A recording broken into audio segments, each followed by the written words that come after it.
I will now invite the Executive Secretary, Mr. Sven Alkalaj, to take the floor. Sir, you have the floor. Mr. Chairman, Excellencies, ladies and gentlemen, I'm pleased to welcome you to this biennial session of the Commission.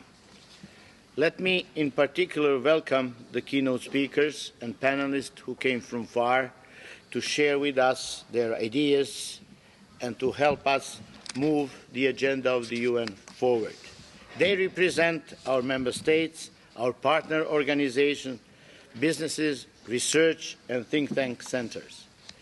The biennial session provides a unique opportunity to consider the work of the UNECE in its wider global context, reconfirm our commitment, or propose changes in the light of new priorities. No institution can remain relevant if it does not adjust its mandate to changing conditions. In this regard, I feel the UNECE has proven quite adept as we underwent a major reform in 2005 and will later this week adopt on some additional reform proposals that have been negotiated by our member states over the last year. I would like to acknowledge the outstanding contribution of the chairman of our Commission, Ambassador Zvekic of Serbia, and two vice chairs, Ambassador Ciobanu from Romania and Ambassador Manor from Israel, in guiding these processes, and thank them for their strong leadership and commitment to our organization.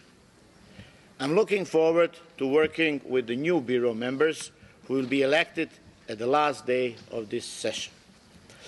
The UNECE remains a highly relevant institution. Our mandate, which at the most general level is to facilitate greater economic integration, cohesion and cooperation among 56 member states on 3 continents and to promote their sustainable development and prosperity, remains more important than ever. The increasing globalization creates ever stronger needs for multilateralism and intergovernmental cooperation. In fact, if we look at some major economic problems that have arisen lately, the global financial crisis of 2008, followed by the sluggish recoveries and the economic crisis in the Eurozone, we see in particular one underlying cause: the failure to have in place an appropriate set of international or regional intergovernmental institutions that can oversee an economic system that knows no national boundaries. As the process of globalization continues, as I am sure it will, the need for regional and global oversight will only increase, and it is my belief that UNECE will continue to play a substantive role in this regard. In our debates over the next 2 days, we need to focus on the questions of what more can be done or done differently so that the UNECE can become even more relevant in helping its member states in its areas of recognized competence. Using our limited resources in the most efficient and result-oriented way is of vital importance to us, and it is what our member states want us to do. This year, the discussions in our high-level segment focus on 2 main themes that are fundamental importance for our region.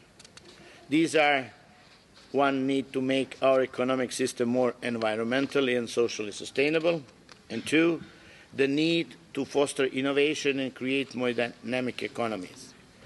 The region's success in addressing these 2 challenges will have an immense impact on the living standards of future generations. Our economies are responsible for a disproportionate amount of what is viewed as an environmentally unsustainable development, be it carbon emissions, waste, or exhaustion of natural resources and ecosystems. Thus, the region has a special responsibility for altering its production and consumption patterns so as to make them more sustainable. Our region also accounts for a large amount of the world's innovative activity, a very important component of its economic growth.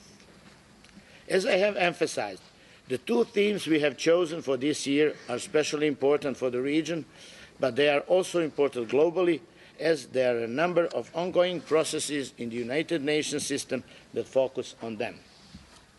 The UNECE, like the other UN regional commissions, has a responsibility to help bring the global agenda and commitments to the region and to play a catalytic role in the regional follow-up and implementation. It also has a responsibility to bring our region's view into the global debate.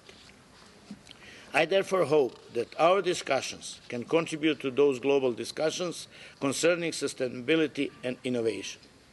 More specifically, at the Rio+20 conference, the international community has committed to a number of important actions and processes to create more environmentally and socially sustainable economies. UN member states have agreed to develop a set of sustainable development goals as an important component of one global post-2015 development agenda. The clock starts ticking. We are now under 1,000 days to move in post-2015 agenda. The discussions that we will have today under the item 2 of our agenda are also intended to provide views from our region about what should be included in this post-2015 agenda. As the chairman also mentioned, the role of innovation is a substantive theme for this year's session of the ECOSOC, which will be held in Geneva in July. Innovation is central to raising living standards and will play a crucial role in addressing fundamental challenges such as those incorporated in Millennium Development Goals, namely reducing poverty, conserving natural resources, and promoting food, water, and energy access and security. And I'm particularly pleased that tomorrow, under item 3 of the agenda, we'll be able to hear the views of His Excellency Ambassador Nestor Osorio, the President of ECOSOC, on the importance of the innovation. Our deliberation on this issue will constitute the region's input in the ECOSOC annual minister review, and they are also relevant for the global debates on the post-2015 agenda and the role of technology in promoting development. Let me emphasize the importance of our partner organization. We know that no one organization can do it all. The UNECE, with its expertise, is well positioned and wants to join forces with others to face and address the various development challenges in wider Europe. Indeed, it is only by teaming up effectively with others that our work and expertise can be fully exploited and have the most impact. Cooperation with other regional commissions and with other UN agencies in Europe is of particular importance for us. A central component of the latter is the Regional Coordination Mechanism, RCM, which brings together directors of Europe and Central Asia of the United Nations funds, programs, and special ed agencies.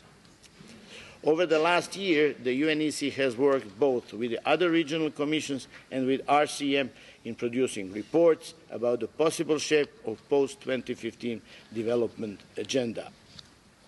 The Joint Regional Commission's report in focusing on the importance of the regional dimension of development, while the RCM interagency report, which is still under development, will attempt to provide a pan-European perspective on the new development agenda. We in EC Secretariat will continue to work for the benefit of our member states, and I count on your support and partnership in achieving this very noble goal. And in conclusion, I would like to emphasize that any successful partnership depends upon the mutual respect of each other's roles and on the commitment by both sides to work together. I therefore pledge to do my utmost to maintain and indeed further develop this trust and partnership. Thank you for your attention.